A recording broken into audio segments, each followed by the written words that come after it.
Hello everyone, welcome back to deterministic optimization. Let's continue our discussion on geometric aspects of linear optimization. So the learning objective for this lesson is to learn some other key geometric construction and geometric objects called conic combination, conic hull, and extreme rays.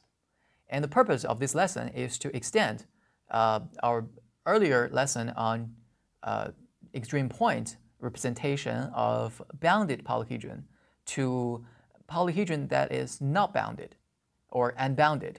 How do we represent or how do we form such unbounded polyhedron using not extreme points but something called extreme rays that can go to infinity, but also extreme in the same sense of extreme point. So let's see the details. Okay, polyhedron representation, again, this is the key concept and key point of doing the geometric aspect of linear optimization. So we already covered half-space representation.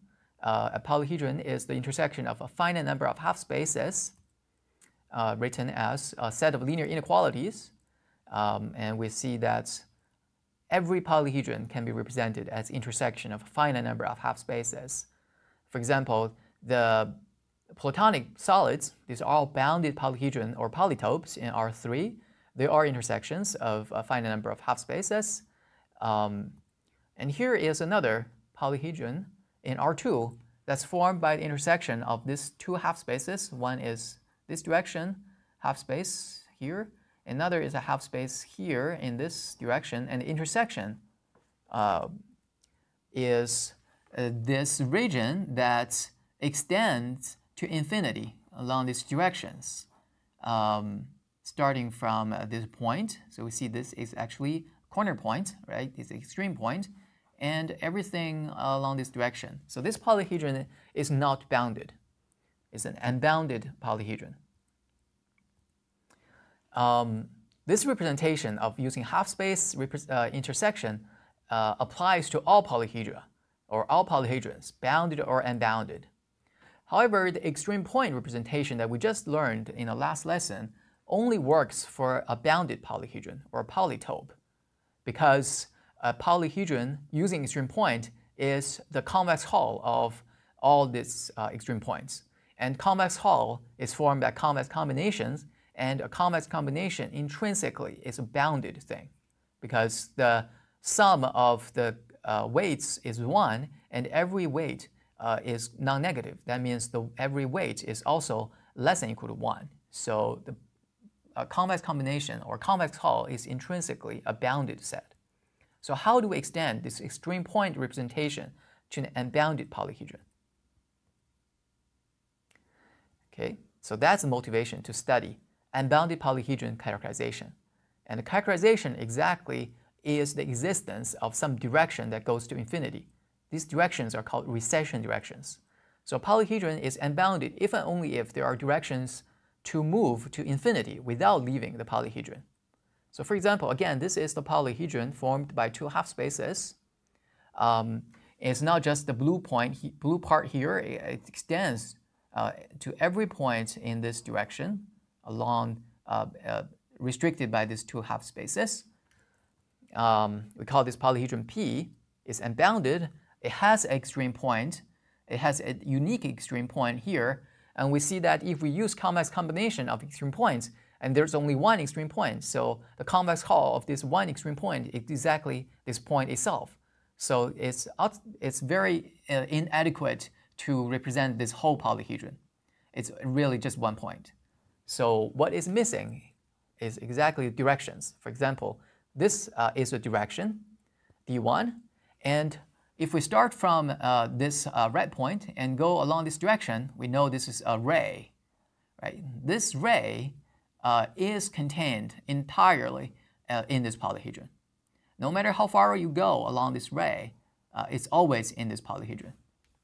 And in fact, it doesn't matter where you start this ray. For example, you start a ray X from X, where X is in the polyhedron P, and you go along this direction D1, this ray, again, will be always contained in this polyhedron. you can move this x to any other point in the polyhedron and you go along this direction, it will never leave the polyhedron. So that is why this polyhedron is unbounded, and this direction D1 is called a recession direction, because you can recess along this direction indefinitely without leaving the polyhedron. And no matter where you start in the polyhedron, you can never leave the polyhedron along the recession direction. For example, D2 is another recession direction. You can never leave the polyhedron along this direction as long as you start from a point in the polyhedron. And also this red direction, or this red ray, and this one, E1 and E2. So all these directions are recession directions. And along these recession directions, if we start from a point in the polyhedron, we never leave the polyhedron if the polyhedron is unbounded. But what is the difference between D1, D2 and E1, E2? And we somehow see that E1, E2 are somewhat extreme because they're on the boundary of the directions. And this is exactly similar to extreme points. The extreme points are the points on the corners. And this extreme ray, we call this extreme ray, or the ray that are extreme, are also rays or recession directions that sort of generate all other directions. So we exactly need a correspondence to convex combination. Here we need so-called conic combination. So a ray is a conic combination of two rays, E1 and E2, if this ray D is a non-negative weighted sum of E1, E2. So in other words, D is equal to C1 times E1 plus C2 times E2, where C1, C2 are two real numbers that are non-negative. These are two numbers, and E1 and E2 are two vectors. So for example, if E1, E2 are these two vectors, 0, 1, meaning this direction, and 1, 0, meaning this direction, then a conic combination of these two rays is, for example, D1. D1 is 0.5 and 0.8, and we can form D1 as 0.5 E1. Actually, this should be 0.5 E2 plus 0.5 E2 plus 0.8 E1. So that's exactly D1. And 0.5 and 0.8 are both non-negative. So we call this D1 is a conic combination of E1 and A2. Here's another example, D2, 1.5 and 0.4. Again, this can be represented as 1.5 times E2 plus 0.4 times E1. And 1.5 and 0.4 are both non-negative, so this is a conic combination of E1 and E2. And you can also think about the set of all conic combinations of E1 and E2. Immediately you can recognize that set is exactly the non-negative orthant, or this region, this unbounded region that is defined by these two directions and 0 here. So that is called conic Hall. So conic Hall is the set of all conic combinations of m rays.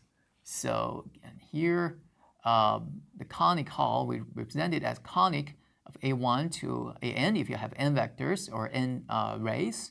That is the set of all x such that it's a conic combination of this n rays.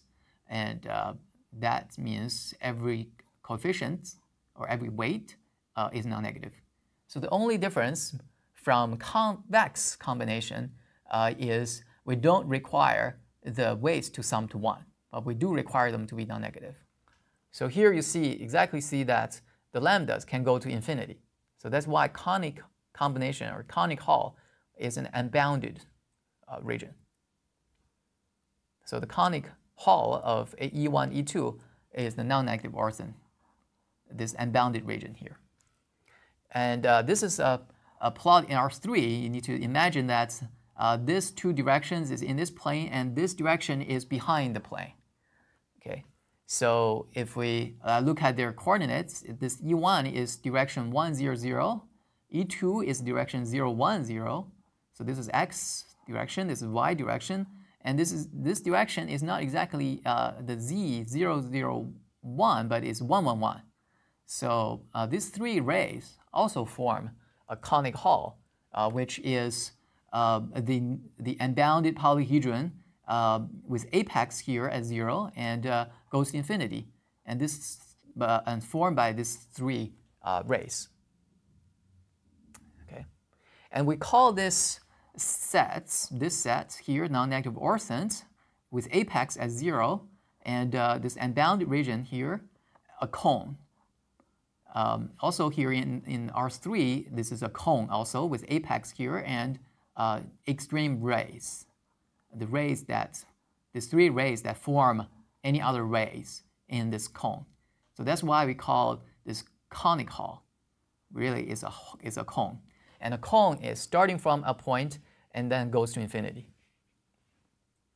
And we already give the name extreme rays. So extreme ray is a ray in the cone that cannot be formed as conic combination of other two different rays.